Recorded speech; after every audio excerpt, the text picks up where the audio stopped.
Est-ce que la Lune pourrait tomber sur la Terre, ou même quitter son orbite? Quand je dis ça, je pense surtout à Phobos et Deimos, les deux lunes de Mars qui ont un triste sort. Phobos devrait se décomposer sur Mars, et Deimos devrait quitter son orbite.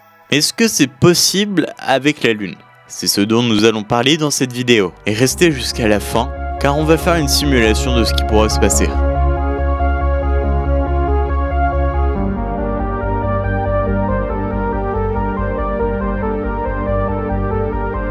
Abonnez-vous à la Pax.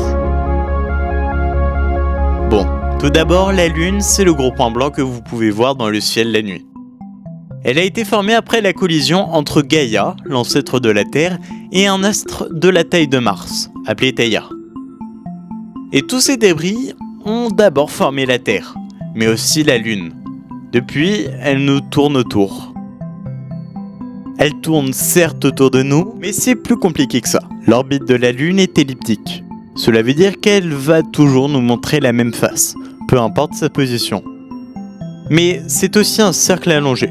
Donc à certains moments, la Lune va être plus proche ou plus éloignée de la Terre. Mais donc, est-ce que la Lune pourrait tomber sur nous? Non. En fait, pour que la Lune tombe sur nous, il faut qu'il y ait un assez gros impact. Et ça ne devrait pas arriver normalement. Mais la Lune peut s'éloigner? C'est ce qu'on va voir tout de suite. Déjà, il faut savoir que 99% de la gravité du système solaire, c'est le Soleil. Et les 1% c'est Jupiter. Bah ouais, le Soleil c'est le plus balèze quand même. La Lune étant plus proche du Soleil, elle est donc attirée gravitationnellement par lui. Et vous saviez que la Lune attirait les marées. Comme quoi vous avez bien fait de regarder cette vidéo. Ces marées déforment la Terre, et cette déformation de notre planète le long de l'axe Terre-Lune se traduit par des frottements, et donc par une dissipation de l'énergie sous forme de chaleur, ce qui a des conséquences sur les équilibres orbitaux de ces deux corps. Et tout cela fait que la Lune s'éloigne de 3,8 cm par an. La Lune devrait donc quitter son orbite avant la mort du Soleil.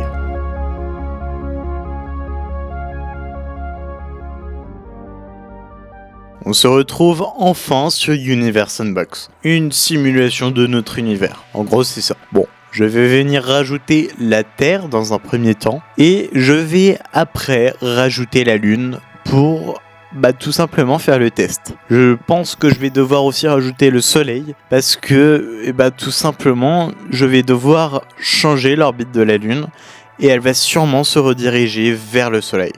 Donc, on va voir ça tout de suite. Ah, oh non, j'ai mis ma Lune trop proche. Pourquoi j'ai fait ça? Ok, je vais tout supprimer. Oh, je crois que je vais refaire même une simulation.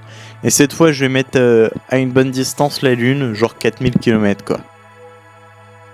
Donc là, je vais ajouter la Lune, le personnage quand même principal de cette vidéo. Donc j'ajoute à 4000 km, c'est la distance réelle dans la vraie vie quoi. Et je vais venir la supprimer parce que j'ai un peu fait n'importe quoi. Faut qu'elle soit en orbite vers le Soleil. Du coup faut qu'elle soit à peu près genre une unité astronomique, 0,5, un truc du genre. Et voilà, donc je la pose. Et on va voir tout de suite ce qui va se passer parce que, tout simplement, la Lune va quitter l'orbite de la Terre quand même. C'est un peu incroyable. Ok, donc ouais, bon, la Lune est un peu trop basse, c'est vrai. Mais on va pouvoir gérer quand même, c'est pas bien grave non plus. Donc en fait, la Lune va suivre le mouvement du Soleil. Enfin, le mouvement du Soleil, l'orbite du Soleil, vous m'avez compris, elle va suivre la même trajectoire à peu près que la Terre. Et en gros, ouais, rien va changer avant la mort du Soleil, quoi. Ok, donc la Terre est peut-être un peu rouge, il est vrai, elle est peut-être un peu en surchauffe, mais on va quand même ajouter la Lune, c'est pas grave, je pense pas que ça va tant impacter le truc que ça.